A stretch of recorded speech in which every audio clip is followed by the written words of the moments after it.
నమస్తే అండి. 3, 4, 5 తరగతులకు సంబంధించి we love reading day 11 class ఈ వీడియోలో చేయడం జరిగింది. ఈ వీడియోలోకి వెళ్ళబోయే ముందు దయచేసి మా ఛానల్ సబ్స్క్రైబ్ చేయండి.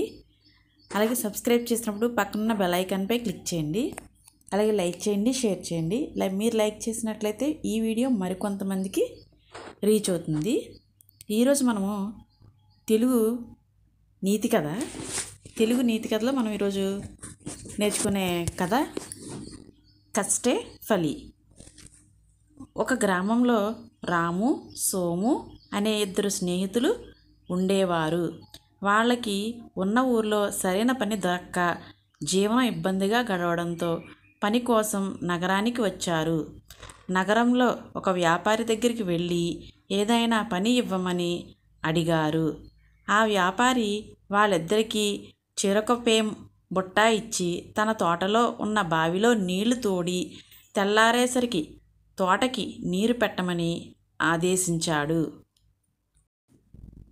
పేం బుట్టతో నీళ్లు తోడడం ఏమిటి, తెలివి తక్కువ కాకపోతే అనుకొని సోము ఆ రాత్రి పడుకున్నాడు.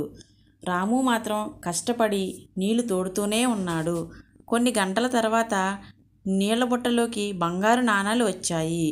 రాము వాటిని వ్యాపారికి ఇచ్చాడు.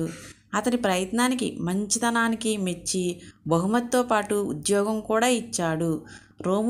సోము సిగ్గుపడి తన ఊరికి తిరిగి వెళ్ళిపోయాడు. ఇక్కడ రాము, సోము అనే ఇద్దరు స్నేహితులు ఉండేవారు. వాళ్ళ ఊరిలో సరైన పని దొరక్క వేరే ఊరికి వచ్చి ఒక వ్యాపారి దగ్గరికి వచ్చి పని అడిగారు. ఆ వ్యాపారి ఏమో తన తోటలో ఒక బావి ఉంది, ఆ బావిలో నీళ్లు పేం బుట్టతో తోడమన్నాడు.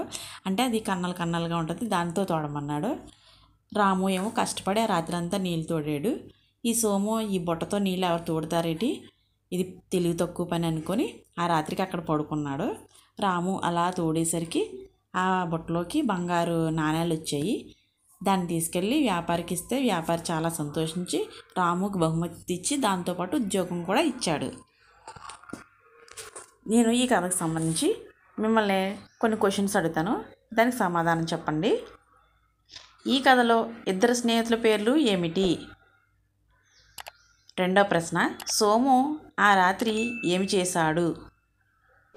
మూడో ప్రశ్న, నీళ్ళు తోడేటప్పుడు పేం బుట్టలోకి ఏం వచ్చాయి? నాలుగో ప్రశ్న, కష్టపడితే చివరకు ఏమి దక్కుతుంది? వీటికి సమాధానాలను మీ నోట్బుక్లో రాయండి. నెక్స్ట్ వి లవ్ రీడింగ్లో భాగంగా ఇంగ్లీష్ స్టోరీ రీడింగు. ఈరోజు మనం ఇంగ్లీష్ స్టోరీలో the lion and the cows అనే స్టోరీని చదువుదాం. Once upon a time there live a 4 cows in the forest. Every day they used to graze together in a particular spot. They were all friends. One day a lion saw the cows grazing together. The lion wanted to eat, so he wanted to catch them. When the cows saw lion, all of them fought with him. The lion had to run away. A few days passed and the cow quarreled between themselves and started grazing separately. One by one, the lion killed all of them. ఒక 4 కౌలు ఉన్నాయంట. అవి 4 friends అంట. ఇవి ఎప్పుడు ఒకే చోట మేత మేస్తూ ఉండేయంట కలిసి. ఒకరోజు లైన్ చూసిందంట 4టిని. వాటిని చంపి తినేయాలని అనుకొని వాళ్ళ మీదకే అటాక్ చేసిందంట. కానీ 4 కలిపి పోరాడేసరికి లైన్ పారిపోయిందంట. కొన్ని రోజులకి ఆ 4 కౌలకి గొడవ అయ్యి అవి సెపరేట్ అయిపోయి ఒకరోజు అవి విడివిడిగా మేత మేస్తుంటే ఈ లైన్ అబ్జర్వ్ చేసి 1 by 1 తినేసిందట. కాబట్టి మనం ఏం చేయాలి? Unity strength. దీంట్లో మోరల్ ఏంటంటే యూనిటీ స్ట్రెంగ్త్. ఎప్పుడైనా కలిసికట్టుగా పని చేయాలి. కలిసిగా ఉంటే ఐకమత్యమే మహాబలం అంటాం కదా, అదనమాట. మనం కలిసి ఉంటే ఎటువంటి ఆపదనైనా మనం ఎదిరించవచ్చు. ఇప్పుడు డే 11లో వచ్చిన యాక్టివిటీస్ని ఇప్పుడు మనం చేద్దాం. మనకి ఈ డే 11లో ఏం యాక్టివిటీ ఇచ్చారంటే మనకి ఒక పిక్చర్ ఇచ్చారు. ఆ పిక్చర్ని చూసి అబ్జర్వ్ చేసి ఆ పిక్చర్లో ఏం జరుగుతుంది అనేది మనకి ఒక పేరా కింద రాయమన్నారు. ఇక్కడ ఈ పిక్చర్ చూడండి. ఈ పిక్చర్లో ఏమేమి జరుగుతుంది, ఒకళ్ళు బట్టలు ఉతుకుతున్నారు, ఒకళ్ళేమో మాపరతో తడిగుడ్డు పెడుతున్నారు, ఒక అబ్బాయి చూస్తున్నాడు. దాన్ని ఇప్పుడు మనం పేరా కింద రాద్దాం. చిత్రంలో ఇద్దరు పెద్దవారు ఒక అబ్బాయి ఉన్నారు. అందులో ఒకతను బకెట్లో బట్టలు నానబెట్టి వాటిని శుభ్రంగా సబ్బుతో పెట్టి ఉతుకుతున్నాడు.